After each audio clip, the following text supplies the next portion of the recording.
Hi, my name is Mark Everett and welcome back to the Block Factory. In this video, I'm going to show you how to do this with some of the tools from my tool palette as well as the dynamic adjustable shelving block. I'll quickly show you how to create a plan, an elevation, and a section of adjustable shelving. With that being said, let's jump right into AutoCAD. Now I'm in a architectural plan that I've converted a PDF to a DWG format so that I can more easily find and reference the dimensions of the walls so that I can create them for our plan, elevation, and section. So I know that this wall is 4 7/8 and this one here is 6 1/8, and then this last one that connects the two is 4 7/8. So what I'm going to do is go to my tool palette, go to my walls, 4 7/8, and draw this wall in here. Then I'm going to go back to the 6 1/8 wall and just rough this wall in. Then I can take this line and extend it up and offset that wall 4 7/8, and then just trim out what I don't need. Get rid of this.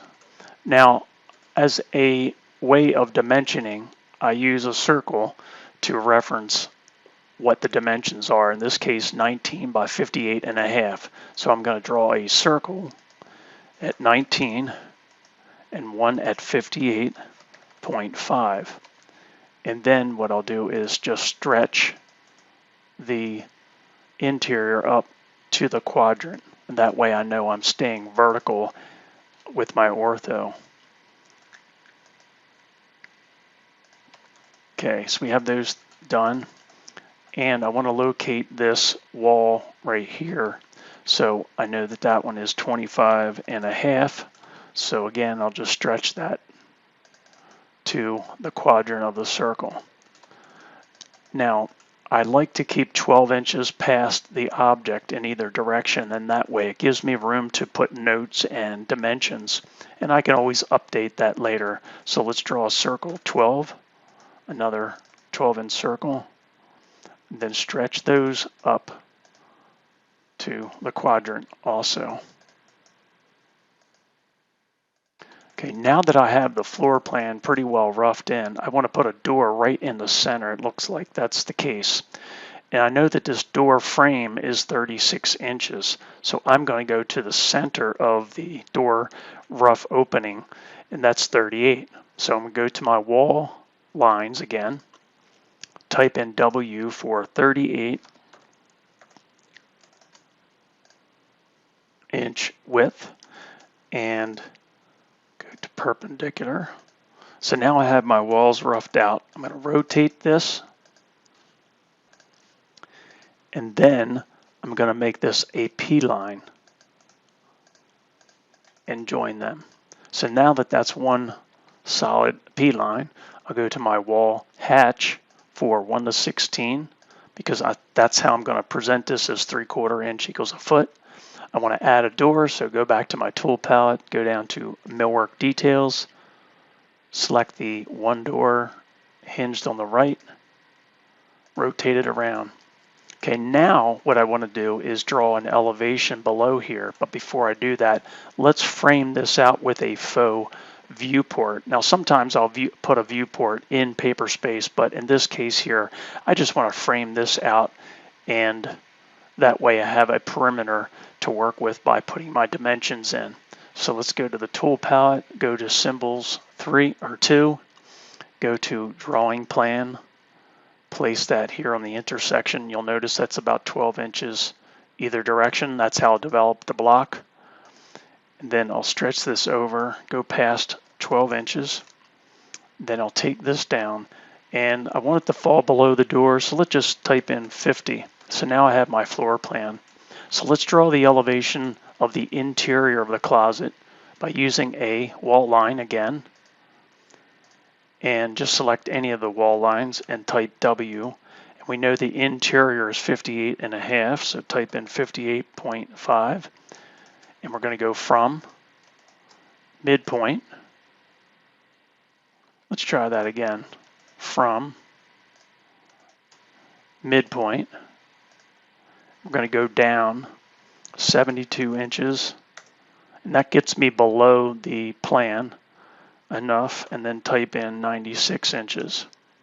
So now I have my interior elevation and my plan. So now we want to add the adjustable shelving in plan and elevation. So let's go to the tool palette, go to adjustable shelving. I'm looking for a 5 shelf in plan and elevation. So let's select the plan.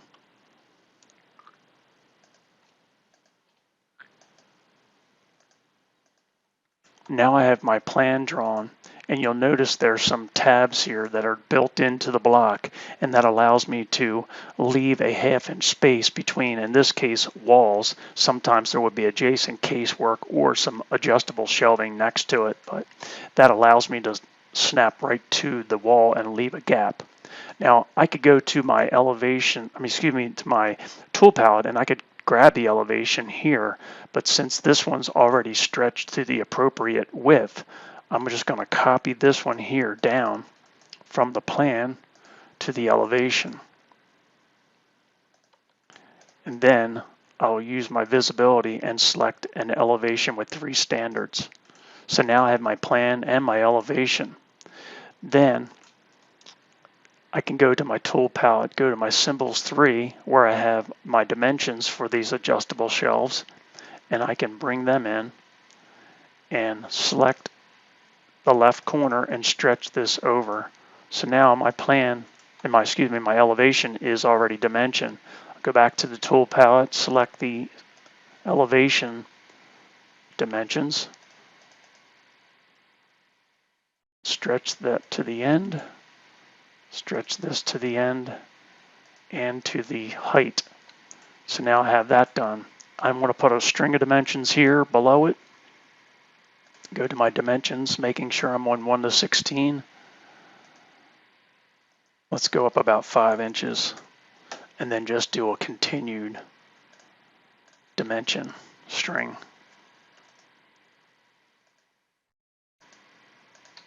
Okay, now I have that. Let's put a couple notes here using my dynamic leader. I'll note this as WM for white melamine. And then I want to put a leader here to indicate this standard hardware being number 6. That's how I have it typically numbered on my millwork millwork hardware and finishes. So let's select that. Put number 6 in. Okay, and then let's add a section marker here. And let's say I know that this is going to be on drawing number 1 and it'll be section number 1. So I can go over here and type in 1 on 1.0 for the sheet number, stretch this down. So now I have that marker done. Okay, next what I want to do is put an ID marker here in the elevation. So I'll select that, and you'll notice there's already a predefined gap between the dimension line and the ID marker, and I've done that on purpose so that I'm not having to move it one extra step. All right, so now that I have that, I can type in of adjustable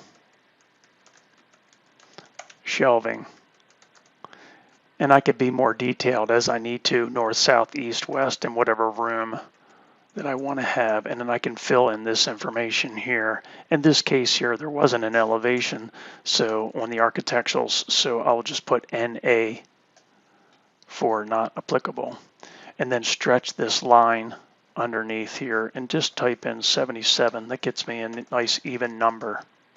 So now that I have that done, I can copy this same one up right above the object, and let's just say 132, and then adjust this and change this to A1.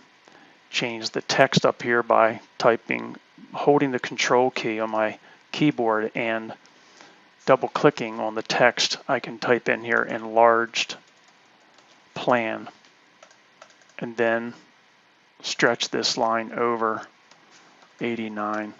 Now in this case here, I have an architectural plan that I'm referencing to create this. I would put that in here, but at this point we'll leave it alone. Okay, so let's throw some dimensions here in the plan. Let me put an overall of the width of the interior of the closet. Okay, let's take about 5 inches up. Do the same thing in the vertical. Take this over about 5 inches.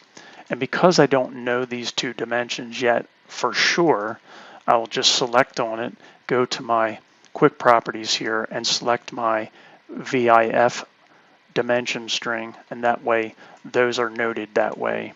I know the shelf is going to be 12 inches deep, so I'll go ahead and just draw that in. So now I have my plan and my elevation done. Let's go back to the tool palette, go to the adjustable shelves. I have a wall with the blocking inside, and I will just place it here and move it off to the right. Now to add shelving in here, I'll just copy this same block from the left intersection here over to here. And then again, through the visibility, I can go to vertical section. So now I have my vertical section. I can change this wall to be more like, I don't know, 19 inches, so that's not sticking out so far. Then for dimensions, I'll copy this over to the section, and then I'll just explode this. It's just much easier for me to stretch it to the object, in this case the standard.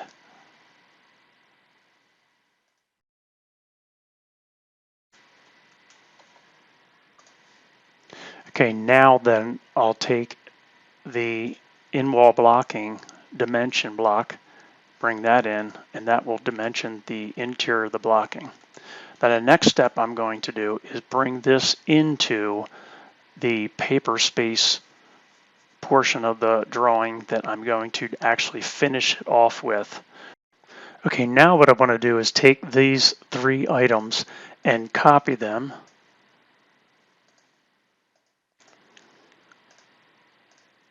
And then take them into the main drawing, into model space. And this is a framed out area of the visible area of a title block. So this way it's already framed out, and I know that it falls within the parameters of the viewing area. Now what I want to do is add an ID marker. Go to the symbols one and add an ID marker to the bottom of this area here. This is going to be section 1 to match this, and then in paper space I'm going to bring this shelf through the viewport and enlarge it so that you'll have a better view of that, or at least the printed copy, the shop will have a better view of that. So before I do that, let's go ahead and add a couple notes. Let me make sure that I am on 1 to 4, because that's how I'm going to present this. And let me type in 3/4 inch white melamine shelf. I'm going to label the standards using another note leader. This is number 6. And let's label the standard number 6. Okay, so now that's done. And then the last thing I want to do is identify that this blocking, in-wall blocking, is by others. Go to my symbols, go to in-wall blocking by others. Okay, let's zoom out here. Looks like we got everything we are supposed to have here in this position, so let's save that.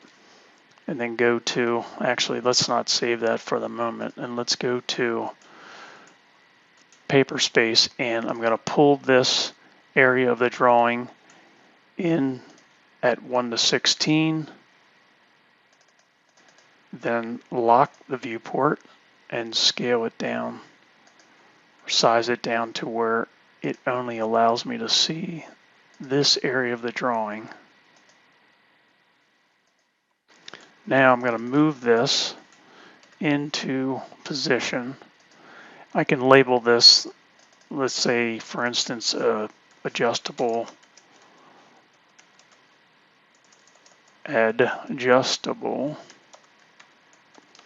shelving. And we could put a room number or whatever we want to on here. So that takes care of that. And then I want to pull a shelf, enlarge detail of a shelf through here. But before we do that, let's label it on the outside here in paper space. So I'll go to my tool palette, go up to my paper space window, and place that right about here. Shape this to, looks like about 1 1/8 by, it looks like it's about 3/4, let's say 0.75. Go back to the tool palette and select the detail leader. Let's try that again.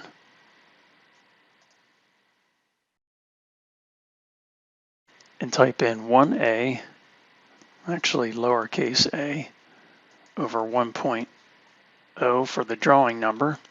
Now let's pull this shelf into a viewport by copying a viewport from the top here. This one is for full scale, and this is for any other sections here. Double click inside, pull the shelf into viewport that we noted earlier, and that looks pretty good there. Select on it, lock it, and then resize the viewport with the ortho on. Then go up to the tool palette, go to ID markers. This is a section, this is an enlarged detail, so we will select the enlarged detail and type in 1A. And then we could fill in information that we needed to here. So there you go.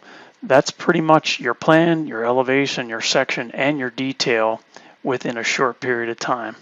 I hope that's helpful and you like the video, and I'll see you on the next one.